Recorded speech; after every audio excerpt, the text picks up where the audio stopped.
Hey lovers, Anthea Spark here. Welcome to my YouTube channel. So today we are checking in and we're doing my usual tune in Tuesdays. This is the first time I'm doing it here on YouTube. So I think it's really important that we take time to really tune in to what is going on inside of us. Okay. And I've been doing these Metaphysical Monday lives. And if you haven't checked them out, I suggest you go and check them out. And what I've realized and what I've had many, many people tell me as well, especially health coaches, is that when something's up, when something's physically wrong with us, the first thing we do is we go to the physical aspect of things. And, a lot of us keep fit and we eat well and we try to really look after our physical bodies. But what we forget to do is we forget to tune in and check in with what's going on with us emotionally. Now, sometimes what can happen is when people or things trigger you in life, what can happen is you can get thrown into your wounds like that, right? Now, let's just talk about that for a second, because when you get thrown into your wounds, you're in a disassociated state of being, okay? Your logical mind goes out the window and you are thrown into an old wound. So let's say you have a rejection wound. Let's go with that. Okay. Let's say as a child, you were rejected by your mother or father emotionally or physically, or they abandoned you or whatever it was. And you've carried that wound. You've had that wound for a really long time. Okay. So what you would do, and this is really clever, is you create a defense mechanism to protect yourself. But if you're not healing your wound, if you're not consciously taking steps to tune in and be like, okay, how did this situation today that I faced today, how does that link back to my rejection wound? Or how does it link back to something else? Because it's the mirror. Yeah, it's always, everything that we carry inside of us is always reflected back to us. So this is why it's really important to tune in with yourself. Because when you tune in and you start unpacking things in this way, you can actually begin to pull yourself out of your own emotions. You can essentially pull yourself out of your own wounds and bring back the logical mind and move forward in that way. So I want to give you a little example of this. So let's say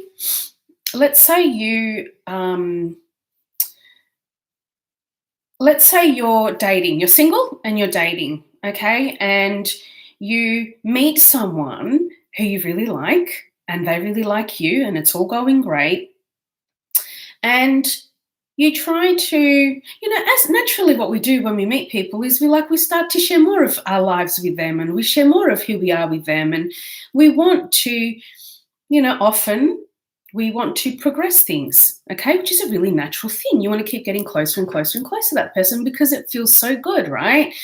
But what can happen there is when we open up and we express ourselves, sometimes the other person cannot meet us there, okay? The other person cannot meet us where we're at, and that can throw us into our wound. That can remind us of feeling rejected or abandoned. Okay, so then what happens is you go into your wound and your logic goes out the window. And instead of actually asking clarifying questions or having a conversation with that person, what you do is you go into complete shutdown and you go into the same method of thinking that you did when you were little. Okay, and this is really damaging because the other person may not know what's going on. The other person may be feeling the same thing as you, may also be wounded or may feel insignificant that they can't meet you there.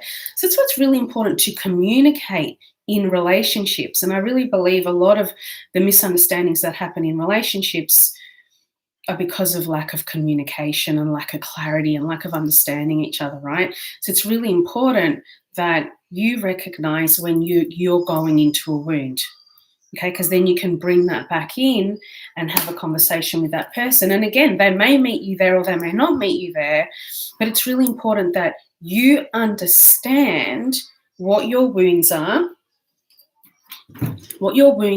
and what's actually going on for you in that moment, okay? So I want you to just tune in. I want you to And guys, if you have questions about what I'm saying, please drop them below, and I will answer your questions. And if you're enjoying this video, hit the little like button and subscribe. Let's tune in for a second, okay? So I want you to just sit and think about the last 7 days. And I want you to just think about, where have I gone into an old wound? How have I gone into an old wound? Because the fact is, if you're here watching this live, there's a good chance that you're already aware that you get triggered and you get thrown into old wounds, and you want to stop doing that, right? You want to kind of find a place in the middle where you can express that you're being thrown into a wound, or you can actually work through your own stuff so that you can show up in relationships differently. So where have I been triggered in the last week or so? And how have I been thrown into my old wounds? Yeah. Now, something I want you to really become aware of is that when you get thrown into your old wounds, essentially you're dropping into, if we go way, way, way, way, way back to where these wounds begun, if they're very deep, often they've started in childhood, okay? So when you get thrown into a wound, you're essentially embodying the age that you were when the wound was created, okay? Or as it got bigger, right? Because as the wound is created, and then we go on and we have other experiences that kind of reopen the wound and poke the wound, and we keep reliving that same thing. And we're like, oh, here it is again, and here it is again. So think about that. And think about how, if you're in a 6-year-old wound and you're 48, what's actually going on there? And if you're communicating with people, if you're reacting and defending yourself from the 6-year-old, how are you showing up? How do you think that's playing out in your relationships? So what I want you to be mindful of, guys, is when you do get thrown into a wound, you need to give yourself some love. You need to give yourself some validation. You need to support yourself to pull yourself out of that wound so you can come back. The logical mind can come back in, and you can actually communicate in your relationships so that the other person understands what's going on for you, but also so that you can check in with the other person and see what's going on for them. Because if we're continuously being thrown into our wounds and we feel like they're abandoning me, they're rejecting me, we've got to remove that selfish part of us, that selfish aspect of us, in order to have and create healthy relationships. Because if we're always just thinking about ourselves, if we're always being thrown into our wounds, we're always going to be thinking about ourselves and what our experiences are and how we're being hurt and how we're being rejected. And it prevents us from considering the other person.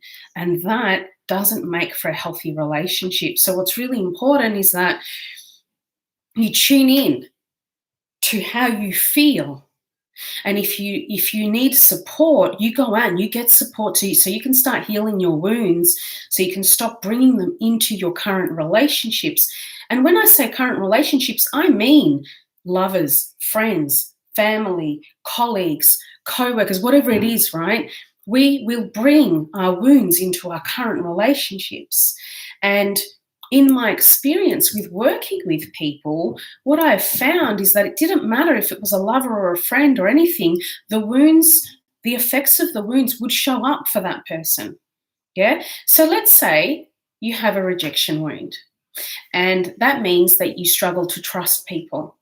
Now, if you struggle to trust people, it's going to take you proof that that person is trustworthy in order for you to trust them again. Okay. So what that means is that with the people that I work with, in my experience with people with trust issues, is that they need consistent communication, or they need consistent behavior, more so than communication, consistent behavior, right, to see that that person is trustworthy. So consistency is a really big thing for people who have childhood wounds and traumas and trust issues, okay? You need to communicate with someone who has trust issues. So if that's you, if you're like, yeah, that's me, I've got trust issues, I need someone to be consistent in their behavior or their communication or whatever it is in order for me to open up and trust them, then you will know. You will know that as you open up and as you begin trusting that person, there's still going to be times where the wound appears and you're like, if they change that consistency, it's going to be a red flag for you. Okay. And that's okay, but you need to learn how to communicate that. And as you communicate that, it's actually your responsibility to heal it. Yeah. It's not theirs. They shouldn't need to change their behavior in order for you to heal your wounds. They might become more mindful of their behavior and they might make more of an effort with you, but essentially, it's your responsibility to heal that. It's your responsibility to heal your wounds so you don't bring them forward into your present relationships. And I was having this conversation with one of my male friends this morning, really early this morning, and he said, how long are we going to allow our wounds to show up in our current life? How long are we going to allow our past wounds to show up in our current lives? And he made a really valid point, because it's true. We essentially bring all this stuff from the past into the present moment, and then we create these expectations that our future partners have to hold that. They have to nurture that. They have to take care of our wounds, when in reality, that creates toxic ties and expectations, and it brings negativity into the connection, and it actually prevents us from having healthy relationships. So, really important that you tune in and you find out why you behave the way you do. Okay, so guys, I hope that this video was helpful. If it was, please drop me a little comment below. And if you're interested in connecting with me and seeing how I can support you in a private session to understand your own wounds better and how you can begin to communicate with your partner what is going on for you so that it doesn't create misunderstanding and arguments and disconnection, there's a link in the comments below. I'll add a link in the comments below now, and you can go ahead and book a private session. Otherwise, I look forward to connecting you next Tuesday for Tuning Tuesdays. Have a beautiful day.